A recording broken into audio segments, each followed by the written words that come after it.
अस्सलाम वालेकुम नाज़रीन, प्रोग्राम ओपिनियन में अली काजी में भलीकार यासिर अहमद हमको स्टूडियो में ज्वाइन करता सीनियर तज्ज़ियाकार अली काजी साहब। वेलकम अली साहब। Thank you Yasir.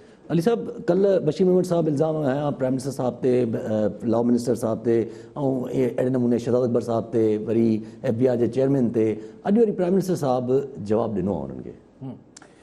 एक्चुअली हुनखे पहिरीं त शहजाद अकबर साहब तरदीद कई त जेको अॻूणो DG FIA बशीर मेमण जेके इल्ज़ामात हया, जंहिंमें नओं इल्ज़ाम इहो हो त जस्टिस ईसा फाइज़ जे ख़िलाफ़ मनी लॉन्ड्रिंग जो केस FIA खोले मुबैना तौर ते बशीर मेमण साहब चवाणी त प्राइम मिनिस्टर ऐं संदसि रुफ़का खेसि इहा चयो हो त ॿियनि ते तरदीद करे छॾी हुई।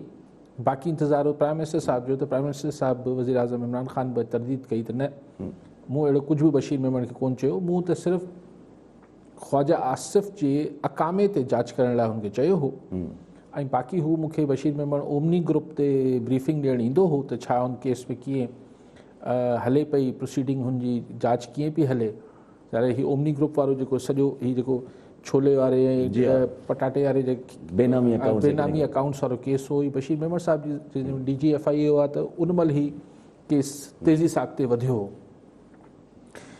त पर इमरान ख़ान चयो त भई रेफरेंस जस्टिस जे ख़िलाफ़ त FIA वारो करे ई नथो सघे त हुनखे छो चवां।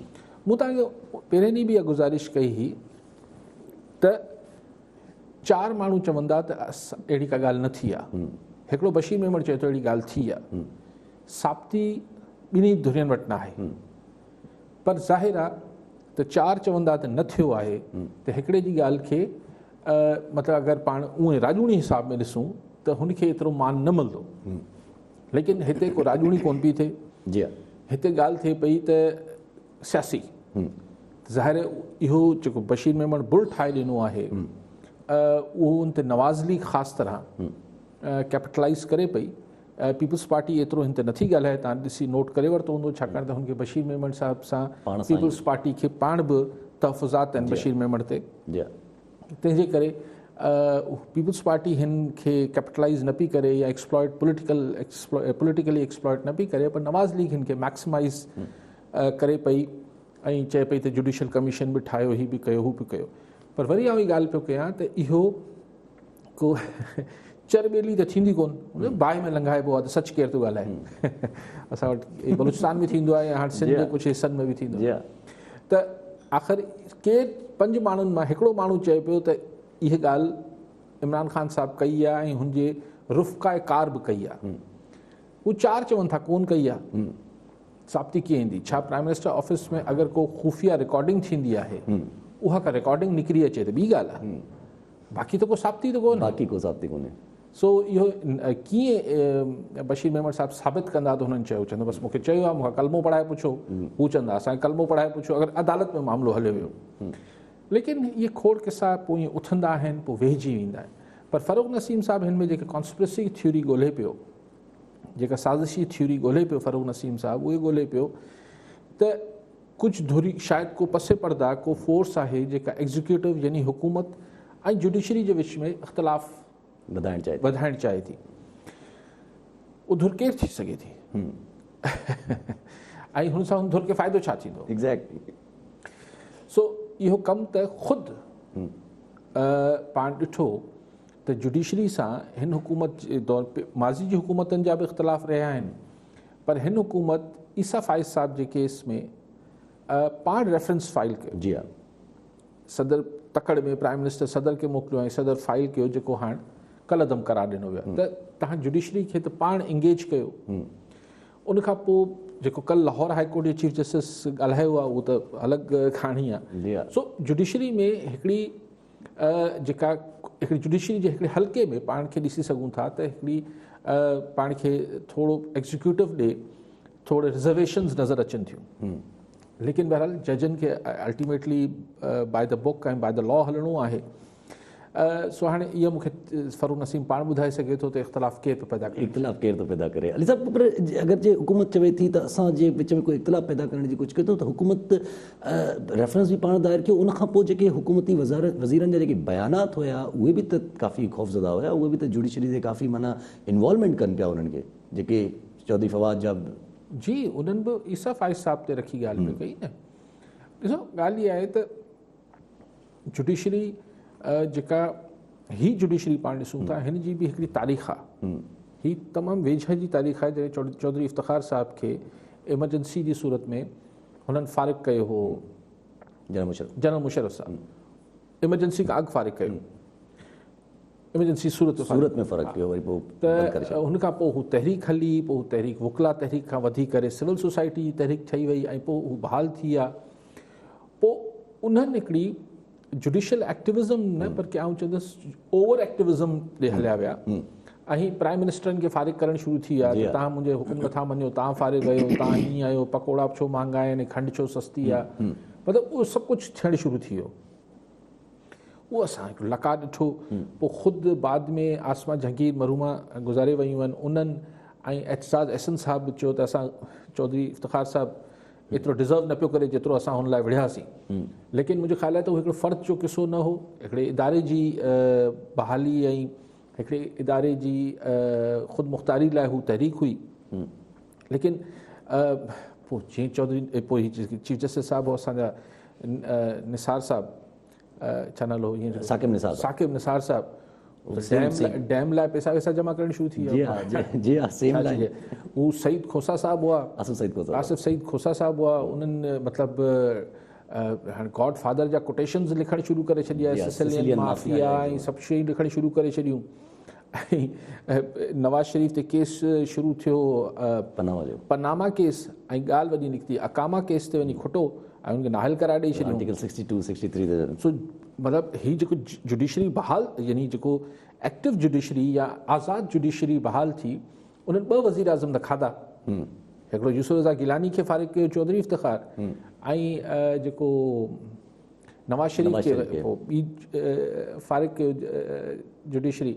सो ॻाल्हि इहा आहे त आज़ादी सुठी शइ आहे, पर जे नई नई आज़ादी मिले थी त जीअं मीडिया बि कॾहिं कॾहिं हथनि मां निकिरी वञे थो, निकिरी वेंदो हो, उहो आज़ादी कॾहिं आज़ादी खे बि हज़म करणु ऐं हुनजो सही इस्तेमालु करण बि त हिकिड़ो हुन लाइ तव्हांखे दिलि गुर्दो खपे न। इंडिपेंडेंस हैंडल करणी पए थी यासिर साहब। अगरि तव्हांखे आज़ादी ऐं हीअ आहे त उनखे जीअं नौजवान ताज़ा 18-19 सालनि जा थियनि था त उहो आज़ादी हुननि खां हैंडल न थींदी आहे, कोई छुड़वागी कंदा आहिनि। सो आज़ादी हैंडल करण बि त हिकिड़ो प्रॉब्लम आहे।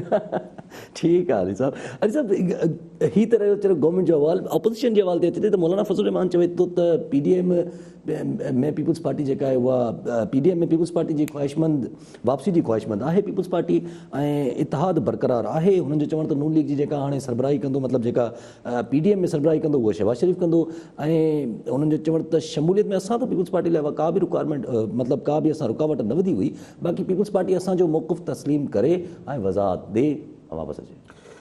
ॾिसो मौलाना फज़ल रहमान साहब 2 टे ॻाल्हियूं करे वियो। हिकिड़ी ॻाल्हि त करे वियो त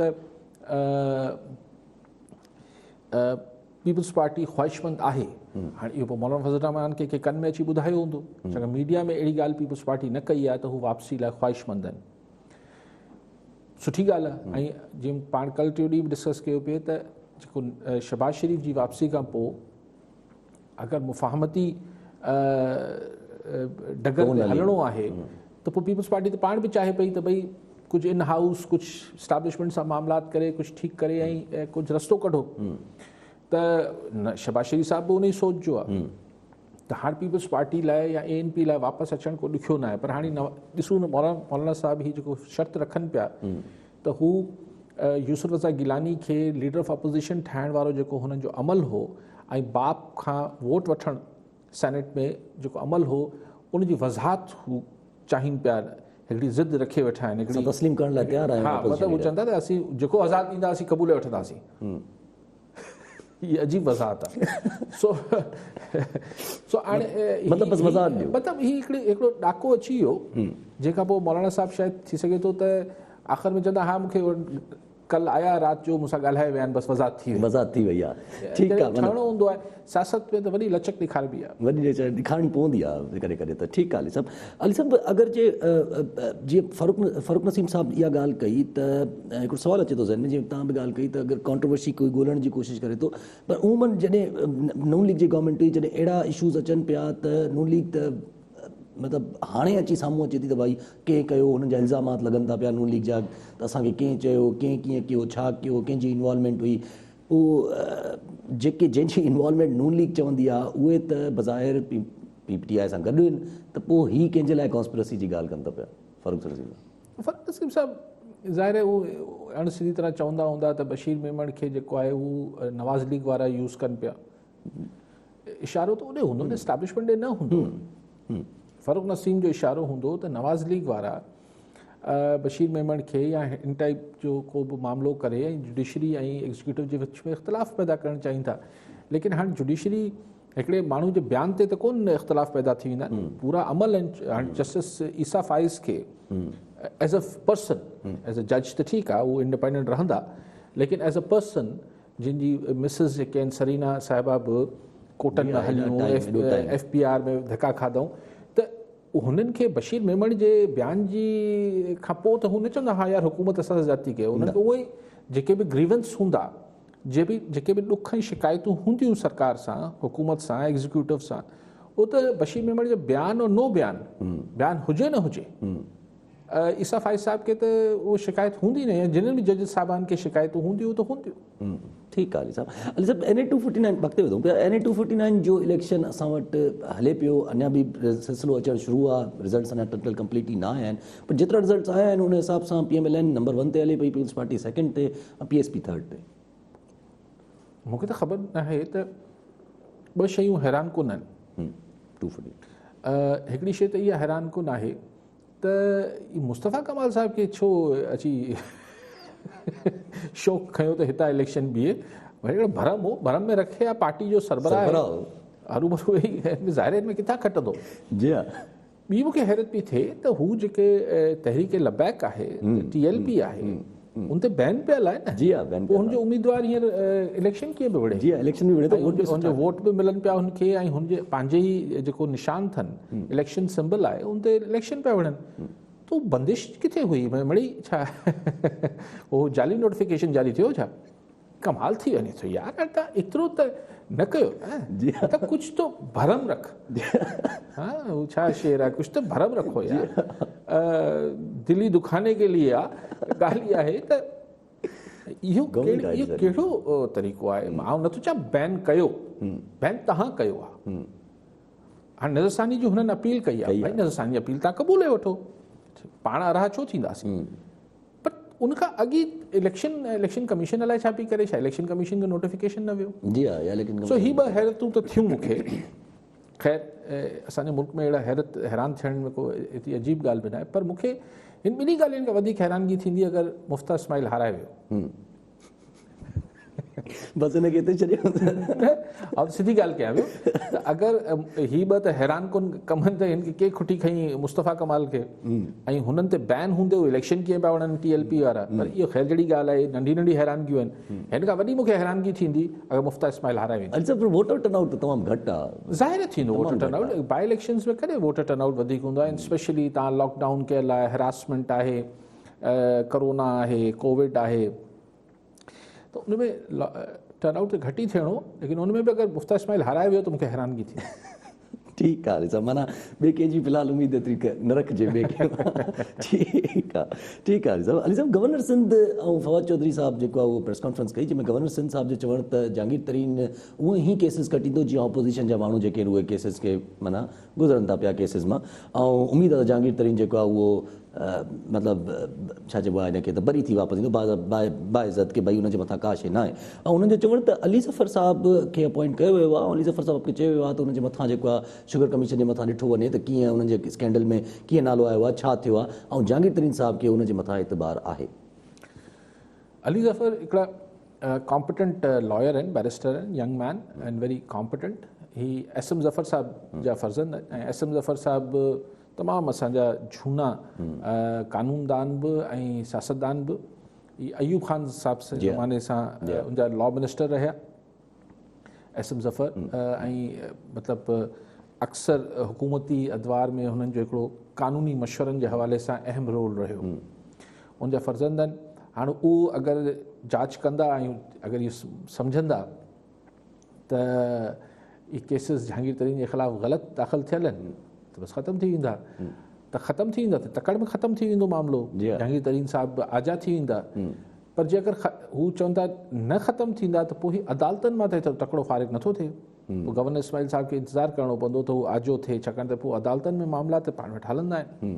ठीकु आहे सर, पर सभु इहा बि ख़बर अचनि थियूं त जेको आहे FIA जी जेका ख़ुसूसी टीम आहे उहा नए सिरे सां जांच कंदी इन सॼे मरहले खे, जंहिंमें 2 FIR ख़ासि तौर ते। ॾिसो, अगरि त कुझु केसिस में इहे शिकायतूं ईंदियूं आहिनि त बाबा ही बाइस्ड आहिनि, धुर आहे जांच कंदड़ माण्हू, त ज़ाहिर पोइ ॿियो जांच कंदड़ ईंदो आहे त हू नए सिरे खां शुरू खां किसे खे फलोरबो आहे न, उथलाइबो आहे त बाबा ॾिसूं शुरूआति कीअं थी, ही कीअं थियो, हू कीअं थियो, हिन केस जा बेसिस सही ठहियल आहिनि या न ठहियल आहिनि, त ज़ाहिर उन्हनि खे अलिफ बे खां वरी शुरू करिणो पवंदो। पर उनमें एतिरो टाइम न लॻंदो, छाकाणि जेके बि हिननि वटि मवाद कठो थियल हूंदो, अॻूणी टीम जेका FIA जी हुई, हिननि ॿी टीम खे सिर्फ़ु उनखे ॾिसणो आहे त हू हुन मां ज़ोरी केस ठाहियो वियो आहे या न ठाहियो वियो आहे। पर सभु माना हैरान थियणु खपे अगरि जहांगीर तरीन साहिब खे अगरि नालो साइड ते थी थो वञे, न हैरान न थियणु खपे, न थियणु खपे। शहबाज शरीफ़ साहिब जो अगरि नालो थिए थो त कुझु हेॾे होॾे, शहबाज शरीफ़ जो नालो अगरि ख़तमु शुगर कमीशन मां अगरि शुगर कमीशन मां ख़तमु लाइ बि चयो वञे थो त शुगर कमीशन मां अगरि शहबाज शरीफ़ जो नालो हटी वियो त पोइ ज़ाहिर सम्झिबो त जहांगीर तरीन जो बि हटंदो।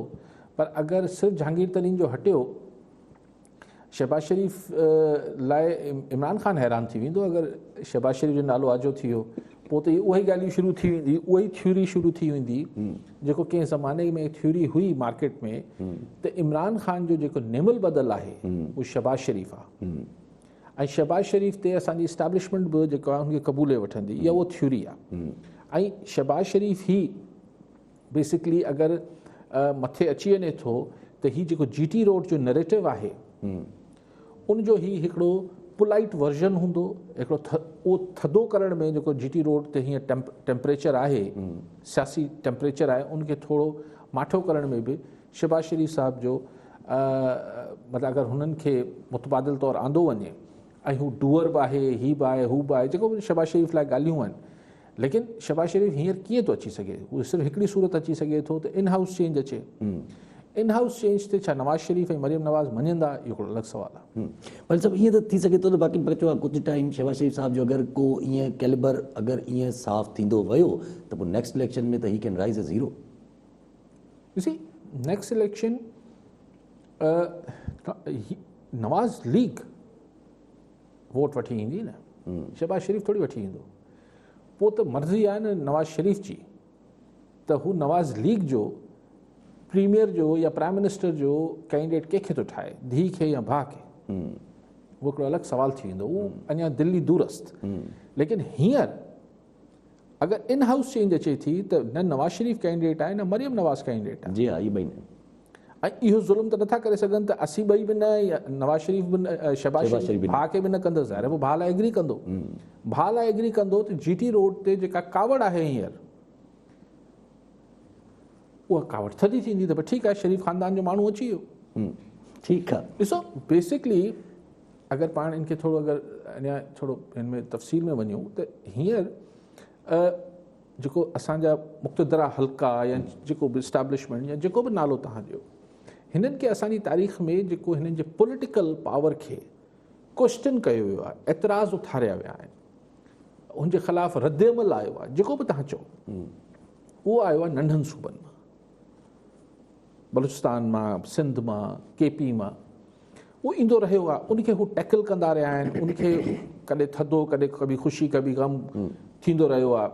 83 जी मूवमेंट सिंध मां हली त मोहम्मद ख़ान जोड़े जे मरहूम खे सिंधी वज़ीर आज़म ठाहे छॾियो, हीउ थियो जेको थींदो आहे। ज़फ़रुल्लाह जमाली खे ठाहे छॾियोसीं, बलूचिस्तान मां आंदो ऐं प्राइम मिनिस्टर करे छॾियो। हीउ पहिरियों दफ़ो आहे जो हाणे जेको असांजी जेके मुक़्तदरा हल्का आहिनि या जेके असांजा सघारा क़ुवतूं आहिनि, उन्हनि जे जेको पॉलिटिकल रोल खे, सियासी किरदार खे या पॉलिटिकल जेका हुननि जी स्पेस आहे उनखे चैलेंज पंजाब मां कयो पियो वञे, ऐं ख़दशो ऐं ख़तरो बि हाणे पंजाब मां आहे। जी हा। सो हीअ बिल्कुलु हिकिड़ी नई सिचुएशन आहे, तंहिंजे करे उनखे डाइल्यूट ऐं डिफ्यूज़ कीअं कंदा। माण्हू चवनि था साईं कंहिं सूरत नवाज़ शरीफ़ सां ठा न थींदो। ॾिसो इहो का सूरत का शइ न हूंदी आहे पॉलिटिक्स में। ॾींहुं ओचितो ख़बर पए थी त राति थी वई आहे, या ओचितो ख़बर पवंदी आहे त ॾींहुं थी वियो आहे। माण्हू सम्झनि था सदाईं राति रहंदी, सदाईं ॾींहुं रहंदो, इहो थींदो न आहे। असांजे मुल्क जी पावर गेम में इहो ओचितो, जॾहिं मुशर्रफ साहब नवाज़ शरीफ़ खे हिते केस थिया, हाईजेकिंग ही हू, माण्हुनि चयो वियो नवाज़ शरीफ़, पोइ साईं डील करे हलिया विया, हाणे न मोटंदा। छा थियो? मोटी आयो, प्राइम मिनिस्टर बि थी विया। छाकाणि त एस्टैब्लिशमेंट जी लीडरशिप चेंज थी वई। मुशर्रफ साहब वर्दी लाहे चुको, ज़ियाउलक मरी वियो, एस्टैब्लिशमेंट जी लीडरशिप असलम बेग साहब वटि आई, त हुनजो को भुट्टो ख़ानदान सां को इदारे जो त इशू न हो न। जी हा, जी हा, जी हा। सो इट हैपन्स, ही को अजीब ॻाल्हि न आहे। ठीकु आहे, सभु कॉलर सां गॾु मुख़्तियार अली लगारी मीरवा गोरचाणी मां। जी लगारी साहब, छा सुवाल हूंदो? वालेकुम अस्सलाम। साईं पुछा इहा करणी आहे साईं, अॼु साबिक़ डीजी बशीर मेमून साहब उन बि शहादत अकबर जी ॻाल्हि कई आहे, जहांगीर करीम साहब शहादत अकबर जी ॻाल्हि कनि पिया, ऐं मरीम औरंगज़ेब नवाज़ लीग वारा बि शहादत अकबर जी ॻाल्हि कनि पिया। साईं खां इहा राय वठणी आहे त वज़ीर आज़म पीटीआई मां सभिनी खां वधीक शायदि शहादत अकबर जी ॿुधे थो, या उहो ख़ासि माण्हू आहे इन जे बारे में साईं अली कारी साहब जो छा ख़्यालु आहे? त हुनजो वधीक अहमियत आहे पीटीआई में, छा आहे साईं? इन जे बारे में थोरी रोशनी विझो, महिरबानी। ॻाल्हि सही आहे साईं जी। शहज़ाद ॻाल्हि सही न आहे साईं, माफ़ु कजो, छा नालो साईं जो? मुख़्तियार अली लगारी साहब। लगारी साहब, तव्हांजी ॻाल्हि इन करे इख़्तिलाफ़ कयां थो। ही लीडरशिप जेके हुजनि था सियासतदान, उन्हनि जूं पंहिंजी बि हिकिड़ा ओचितो फेवरेट्स ठही वञनि था। उस्मान बोज़दार कहिड़ो पीटीआई जो जेको आहे उहो बुनियादी मेंबर आहे, या पार्टी ठाहिण में वॾी कुर्बानियूं ॾिनियूं आहिनि, या को पुराणो को या पुराणो को सियासी रफ़ाक़त न, पर सुई अटकी पई आहे। इस्टेब्लिशमेंट, पॉलिटिकल पार्टीज़, ख़ुदि पीटीआई सभु चाहिनि था त पंजाब में उस्मान बोज़दार साहब घटाए वञे। जी हा। ख़ान साहब चए थो न हटंदो, त शहज़ाद अकबर सां उनजी पंहिंजी केमिस्ट्री हूंदी आहे। शहज़ाद अकबर उहो सभु कुझु ॻाल्हाए थो, उन्हनि ते अमल कराइण जी कोशिशि करे थो, जेको इमरान ख़ान साहब जा हिकिड़ी ख़्वाहिशात आहिनि। त बसि सभु लुटेरा आहिनि, सभु चोर आहिनि, सभु हीअं आहिनि, पोइ आऊं माल वठी ईंदुसि। पोइ शहज़ाद अकबर उनखे शायदि ॿुधाए थो त ॾिसो आऊं बसि हीअं करे थो वठां। 3 साल त गुज़री आहे। जी हा, 3 साल त गुज़री आहे, अञा ताईं हले थो पियो। अली साहब जी, तव्हां जीअं अॼु मौलाना फज़ल रहमान बि चयो आहे त पीपल्स पार्टी जी शमूलियत वापसी जेका आहे उहा मतिलबु ख़्वाहिशमंद आहे, मतिलबु अची सघे थी, पीपल्स पार्टी ख़्वाहिशमंद आहे, वापसि अची सघे थी। त सवाल हिन में इहो आहे त PMLN त बाक़ाइदा स्टैंड खयो, शायदि काकरबाज़ी चयो त पर न, जेसि ताईं माफ़ी न तेसि ताईं कुझु बि न। त PMLN जे नैरेटिव जो छा थींदो? सही, सभिनी जे नैरेटिव जो छा थींदो? PDM जे नैरेटिव जो छा? ख़ुदि पीपल्स पार्टी जे नैरेटिव छा थींदो? जंहिं हीअं नोटिस हीअं करे फाड़े छॾियो बिलावल साहब, ऐं चयो त भई हाणे PDM करे वठे जेको करिणो आहे। जी हा। पर पॉलिटिक्स आहे, हिन में लचक, ऐं हिन में का बेइज़ती जी ॻाल्हि बि न आहे। ऐं सम्झां थो त हिन में का बेइज़ती जी ॻाल्हि बि न आहे। पॉलिटिक्स आहे, ॿिन्ही जा मुफ़ादात वरी अगरि साॻी डगर ते अची विया, यानी इन हाउस चेंज ते नवाज़ लीग मञी वई, त पीपल्स पार्टी खे वापसि वञण में घणी देरि लॻंदी। ऐं छो न वञे? पोइ त छो न वञे?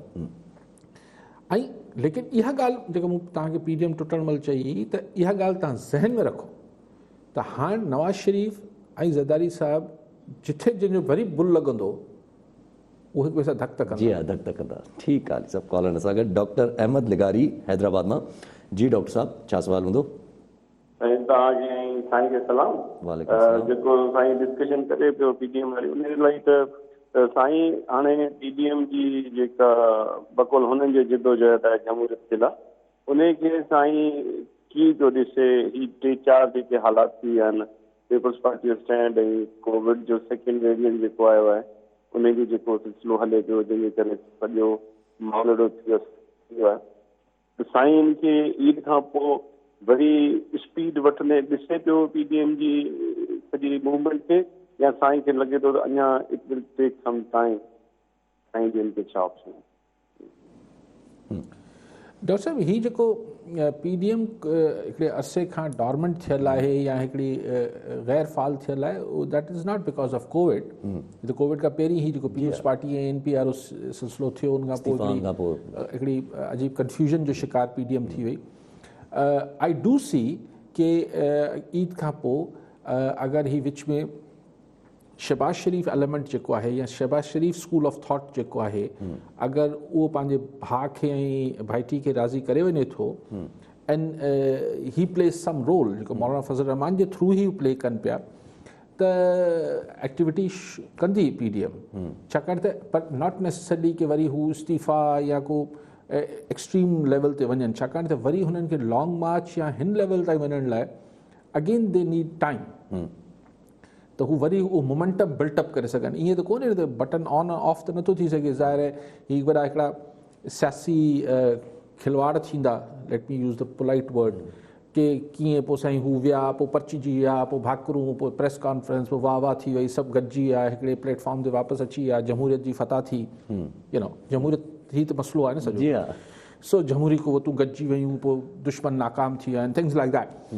पोइ अगेन हुननि खे को हिकिड़ी वरी हिकिड़ी पब्लिक मोमेंटम जोड़ण लाइ वरी को मास गैदरिंग्स ऐं ही सभु शयूं करणियूं पवंदियूं। ईअं ओचितो नथा चई सघनि त हाणे असीं गॾिजी विया आहियूं, हाणे असीं 15 तारीख़ ते मिसाल 20 तारीख़ ते लॉन्ग मार्च कयूं पिया, इट विल बी डिफिकल्ट, ईअं को ॻाल्हि ठहंदी कोन। उहो करण लाइ हुननि जी राह में कोविड मसइलो पैदा कंदी या न कंदी, गॉड नोज़। डॉक्टर साहब आहिनि, उहे ॿुधाए सघनि था, पर I think even doctor Lagari can not predict, केरु बि नथो करे सघे कोविड जी जेका छा सिचुएशन बीहंदी। हींअर जेको गवर्नमेंट कयो आहे, मुंहिंजे ख़्याल 8-9 ॾींहं, 8-9 ॾींहं तक़रीबन, त हिकिड़ो अणएलानियल लॉकडाउन हूंदो न, त ई चांद रात ते बि बंदि, मज़हबी त्योहारनि ते बि बंदि, TV वारनि खे चवनि पिया त ड्रामा ॾेखारियो, फिल्मूं ॾेखारियो, माण्हू घर वेठा हुजनि, पर जंहिंखे घर में मानी खाइण लाइ न हूंदी उहो ड्रामो किथां ॾिसंदो, ख़ैर उहो हिकु अलॻि बहस आहे। लेकिन ही जेके कमाइण जा ॾींहं हुजनि था दुकानदारनि जा, लेबर, दर्ज़ी, हीअ जेको सभु हिकिड़ी पूरी हिकिड़ी इकनॉमिक एक्टिविटी थिए थी, उहो ज़ाहिर बंदि थी वेंदी। त उनजो पंहिंजो हिकिड़ो जेको इफेक्ट हूंदो ईद खां पोइ उहो मौजूदु रहंदो। ऐं अगरि ख़ुदा ख़ैर करे अगरि त कोविड हुन खां पोइ उनजी डाइव वरितई हेठि वई कोविड, त पोइ त पॉलिटिक्स एजेंडा ते ईंदी माण्हुनि जे, पर जे पेट में दाणो ई कोन्हे त पोइ पॉलिटिक्स कीअं एजेंडा ते अची सघे। पोइ डेमोक्रेसी जी कंहिंखे परवाह आहे फ़िलहाल। ठीकु आहे, सभु कॉल सां गॾु फुरकान हैदर शेख हैदराबाद मां। जी शेख साहब, छा सवाल हूंदो? अस्सलाम वालेकुम। वालेकुम अस्सलाम। यासिर साहब, 2013 में सिंध गवर्नमेंट असांजे सिंध जे माण्हुनि जे लाइ, ॿारनि जे लाइ हिकिड़ी पॉलिसी ठाही हुई, Sindh right of free and compulsory education. उन पॉलिसी जो मेन पर्पज़ इहो हो त सिंध में 5 खां 16 साल ताईं जेके ॿार आहिनि उन्हनि खे इनरोल करे उन्हनि खे फ्री माना कंपल्सरी एजुकेशन तालीम जेका आहे मुहैया कई वेंदी। हाणे 2013 खां वठी ऐं 2021 असां वटि हले पियो, उनमें इहो बि ॾिनल हो त असां जेके स्कूल बंदि हूंदा उनखे खोलंदासीं। हाणे ही मूंखे सम्झ में नथो अचे त असां वटि खोड़ सारियूं पॉलिसियूं अचनि थियूं, पर जीअं जीअं टाइम वधे थो ईअं महसूसु थिए थो त उहे पॉलिसी ठाहिण वारा उहे उन पॉलिसी खे शायदि भुलिजी विया आहिनि त उन्हनि का पॉलिसी ठाही हुई। हाणे उन में टीचर जी कैपेसिटी बिल्डिंग हुई, रीओपनिंग ऑफ स्कूल्स बि उन्हनि जो ऑब्जेक्टिव आहे हिकिड़ो। मुंहिंजो अली साहब खां इहो मां अर्ज़ु कंदुसि त साईं इन ते रोशनी विझनि त ही छा पॉलिसी ठाहे विसरी विया आहिनि या पॉलिसी इम्प्लीमेंटेशन जी विल किथे गुम थी वई आहे, इहो मुंहिंजो नंढिड़ो सुवालु आहे। ठीकु आहे। अच्छा, ईअं त अलाए केतिरियूं पॉलिसीज़ सिंध गवर्नमेंट, हिकिड़ी मां बि ईअं ई ॾिठी हुई, मां तव्हांखे ॿुधाए स्टंटिंग जे बारे में हिकिड़ी पॉलिसी हली, मां चयो स्टंटिंग सिंध खान साहब कयो हूंदो या न सिंध गवर्नमेंट। साईं खोड़ सारी पॉलिसीज़ हुजनि थियूं, फाइलनि में हुजनि थियूं, वॾा जार्गन्स इस्तेमालु थियनि था, free and compulsory election, education free त अॻु में ई हुई। So what was new in it? उहो त कॉन्स्टिट्यूशन, उहो त फ्री त एजुकेशन आहे असां वटि, अगरि आहे का एजुकेशन त कंपल्सरी। पोइ साईं खे विसरी वियो शेख साहिब खे, उहो विच में असां ॿुधो कुझु अरसो पहिरीं, साल ॾेढ पहिरीं त इमरजेंसी एजुकेशन में लागू थी। हा, एजुकेशन इमरजेंसी लॻी हुई, उहो अलाए छा, मूं ओॾीमहिल बि चयो पियो त हाणे छा थी वेंदो, उहो ई थियो, हाणे कुझु बि न थियो ऐं कॾहिं बि न थियो। सो इहो शेख साहिब आहिनि, बदकिस्मती आहे त असांखे ही नया हिकिड़ा पावर पॉइंट ते प्रोजेक्शन्स ॾियण ऐं हिकिड़ी हू प्रेज़ेंटेशन्स ॾियण लाइ हिकिड़ी ब्यूरोक्रेसी या टेक्नोक्रेसी हिकिड़ा ठाहिनि था किसा, पर इन रियालिटी असीं त जेके असांजी पोइ 40 साल पुरानी पॉलिसियूं आहिनि, अगरि थोरो उनखे थोरो छंडे पोखे, यानी मिसाल फ्री एजुकेशन आहे, जी हा, तव्हां उनजी क्वालिटी त ठीकु कयो, एजुकेशन जंहिंजी मयार न आहे, जी मिसाल सरकारी अस्पतालनि में इलाज मुफ़्त आहे, चवण लाइ मुफ़्त आहे, पर उहो इलाज उहो मयारी कोन्हे, जी हा, त उन इलाज खे माण्हू छा कनि? ईअं अगरि तालीम मयारी कोन्हे, सो बदकिस्मती आहे, लेकिन थियणु खपे, बहितर थियणु खपे। ठीकु आहे, सभु कॉलर सां गॾु इरफान बजीर मिठी मां। जी बजीर साहब, छा सुवाल हूंदो? साईं अस्सलाम वालेकुम। साईं छा हाल आहे? ख़ुशि आहियो साईं? वालेकुम सलाम। साईं असां आरो प्लान जा मुलाज़िम आहियूं, सुरापा एहतियाज आहियूं, गुज़िरियल 16 महीननि खां। असांजी 23/2/2021 ते सबरी साईं मुराद शाह साहब सीएम सिंध बास कई, पर उन ते अञा को बि लामल न थियो आहे। गुज़िरियल 6 महीननि खां असां सुरापा मिठी जे अंदरि एहतियाज आहियूं, पर असांजी केर बि ॿुधण वारो न आहे। इहो महिरबानी करे मथां ईद अची रही, असां ग़रीबनि जो जाइज़ मसइलो आहे, पघारूं ॾेई असांजे मुस्तक़बिल लाइ रेगुलर कयो वञे, इहो असांजो मसइलो आहे। महिरबानी करे आरो प्लान जेको ना फाल आहिनि असांखे फाल करे न वञनि, इहो असां मैसेज ॾिना। महिरबानी करे असांजो जाइज़ मसइलो आहे, इहो समरी ते जेको आहे करायो वञे, हिननि जा शुक्रगुज़ार आहिनि। जी इरफान बजीर साहब, मूंखे बि यादि आहे त 2 टे दफ़ा पहिरीं फ़ोन कयो आहे, पर आरो प्लांट्स शायदि हलनि ई कोन था, त उहे चवंदा त पोइ हाणे पघारूं छो ॾियूं। लेकिन बहरहाल तव्हां कमु कयो आहे एतिरे अरसे खां, तव्हांजो हक़ु ठहे थो, बिल्कुलु तव्हांखे पघारूं मिलणु खपनि, ईद और नो ईद। पघार त ज़ाहिर ईद खां अलावा बि खपंदी आहे घर हलाइण लाइ। ऐं अगरि सीएम साहब चवनि पिया त समरी ते साइन करे छॾी आहे, त पोइ उन खानका जी कामोरकी रंडकूं न विझजनि। ऐं आरो प्लांट्स त लॻा, पोइ अलाए छा थियो। उहे बि अलाए केतिरा आरो प्लांट हलनि था पिया, अलाए नथा हलनि पिया। अली साहिबु, जीअं पाण तव्हां ॻाल्हि कई, मां सवाल कयो त जेका तव्हां ॻाल्हि कई त PDM जो तक़रीबन सभिनीनि पार्टियुनि जो नैरेटिव जो छा थींदो अगरि इहो कमु कनि था पिया, त इन में ई सुवाल आहे, ईद खां पोइ अगरि हीअ अचनि था पिया, गॾु थियनि था पिया, मिलनि था पिया, पंहिंजी वापसि PDM वापसि पंहिंजो मीटिंग्स शुरू थी करे, त अगरि जे सभई पंहिंजो उहो नैरेटिव छॾे ॾिनो, जेको हिकिड़ी का उमेद हुई त का PDM पॉपुलर हिकिड़ी नैरेटिव खणी थी हले पाण सां गॾु, अगरि उहो छॾे था ॾियनि त पोइ आवाम छो निकिरे हुन में? न ॾिसो, उहो नैरेटिव साॻियो रखंदा। मूं त तव्हांखे इन ॻाल्हि जो जवाबु ॾिनो त जेको जॾहिं इख़्तिलाफ़ थियो त ॿिन्ही जेको मौक़ुफ़ रखियो हो, उहो त ज़ाहिर ॿिन्ही खे उन मौक़ुफ़ तां हथु खणणो पवंदो न। भले पोइ उन फेस सेविंग ॿिन्ही खे मिलंदी, उहो जेको बि कंदा। जेको ओरिजिनल नैरेटिव हो, वोट को इज़त दो, इमरान ख़ान गवर्नमेंट ख़तमु थियणु खपे, फलाणो थियणु खपे, उहो त नैरेटिव साॻियो रहंदो PDM जो। लेकिन हाणे मूं चयो त वरी हिननि खे हिकिड़ी कंसोलिडेटेड अपोज़िशन पॉलिटिकल फोर्स जो ठहण में वरी हिननि खे टाइम लॻंदो ऐं काफ़ी एफर्ट करणी पवंदी, तेसि ताईं शायदि ॿी इलेक्शन अची वञे। ठीकु आहे, सभु कॉलर सां गॾु तुफ़ैल जमाली नवाब शाह। जी जमाली साहब, छा सुवाल हूंदो? सर अस्सलाम वालेकुम। सर मुंहिंजो सुवाल इहो आहे त जेको आहे सिंध गवर्नमेंट जंहिं टाइम में माकड़ हिते आई हुई सिंध मंझि, त उन्हनि खे मुंहुं ॾियण जे लाइ किरोड़नि जूं वीगो गाॾियूं ख़रीद कयूं ऐं चयूं त जेको आहे हाणे वीगो गाॾियुनि ते जेको आहे माकड़ खे तबाह कंदासीं, कंट्रोल कंदासीं उन्हनि ते। उहो वीगो गाॾियूं जेका मुंहिंजी नाले जा त अॼु ॾींहं ताईं उहे उते बीठियूं हुन सड़नि पियूं। ऐं हाणे वरी हींअर कुतनि जे मसइले ते जेको आहे वरी सिंध गवर्नमेंट गाॾियूं ख़रीद करण जो फ़ैसिलो कयो आहे, त हाणे गाॾियूं ख़रीद कंदासीं, कुझु कुतनि ते कंट्रोल करिणो आहे। त मूंखे मुंहिंजो सुवालु इहो आहे त सिंध गवर्नमेंट आख़िर करणु छा थी चाहे? जेकॾहिं माकड़ जो मसइलो आहे त बि गाॾियूं ख़रीद करणियूं आहिनि, जे माकड़ खां पोइ वरी जे कुतनि जो मसइलो थो अचे त वरी गाॾियूं ख़रीद करणियूं आहिनि। पॉलिसी केरु ठाहे पियो ऐं पॉलिसी ठाहिण वारो आख़िर छा पियो साबित करे? मुंहिंजो साईं जन खां इहो सुवालु आहे। पॉलिसी त पॉलिसी ठाहींदड़ ई ठाहिनि पिया साईं, लेकिन मूंखे तव्हांखे वीगो गाॾी जी ख़रीदारी ते एतिराज़ आहे। मूंखे ॿियो एतिराज़ आहे त भला कुता त मारे छॾियो यार, भला वीगो वठो न वठो, भले वठो, कुतनि मां जान छॾायो माण्हू। माकड़ बि पाणे हलिया विया, अलाए छा थियो। सो ऐं कहिड़ी गारंटी आहे ईंदड़ साल कोन ईंदा। सो लाइकवाइज़ कुतनि खे त सही जान छॾायूं, पोइ हिन गाॾियुनि जो हिसाब किताब पोइ जमाली साहब पोइ करे वठंदासीं, पर कुतनि मां ई नथी जान छुटे। हिकिड़ी नंढड़ी ख़बर ॾिठीसीं त जेके पीपल्स पार्टी जा ताहिर ख़ान मंडोखे, जेके पीपल्स पार्टी जा NA 249 में कैंडिडेट आहिनि, उहे मरीन नवाज़ साहिबा ते बि तनक़ीद कनि पिया त हुननि कोरोना जे करे पंहिंजी मुलतवी करे छॾी, पर जॾहिं असां कोरोना जे करे रिक्वेस्ट पिया कयूं ECP खे, त इलेक्शन कमीशन पाकिस्तान खे मुलतवी करे, त हुन ते PMLN जो नैरेटिव इहो हुयो त पीपल्स पार्टी जेका आहे उहा मतिलबु हो थी करे आज़मा डिले करण जी कोशिशि थी करे, पर अची हाणे ॾिसो त जीअं माण्हू हेॾी कोरोना तेज़ लॻी पई आहे, SOP जी ख़िलाफ़ वर्ज़ी लॻी पई आहे, पर मंडोखेल साहिब खे पाण खे मास्क न पातल हो। चवंदा रहंदा आहिनि। पोइ सुबुह जो हिकिड़ी ॿी ऑडियो बि वायरल थी आहे, PTI जो अॻवान हो, हुनखे कारकुन न पिया मिलनि कैंपूं हणण लाइ। हल्का फुल्का तंज़ो मज़ा हलंदा रहंदा आहिनि। ॻाल्हि इहा आहे त पॉलिटिकल प्रोसेस आहे, इलेक्शन्स आहिनि, SOPs जे तहत थियणु खपनि, उनमें त को न आहे ॿ राय। लेकिन शयूं मतिलबु माण्हुनि जी जेका हींअर प्रॉब्लम आहे उहो कोविड त वाक़ई में को सीरियस इशू आहे।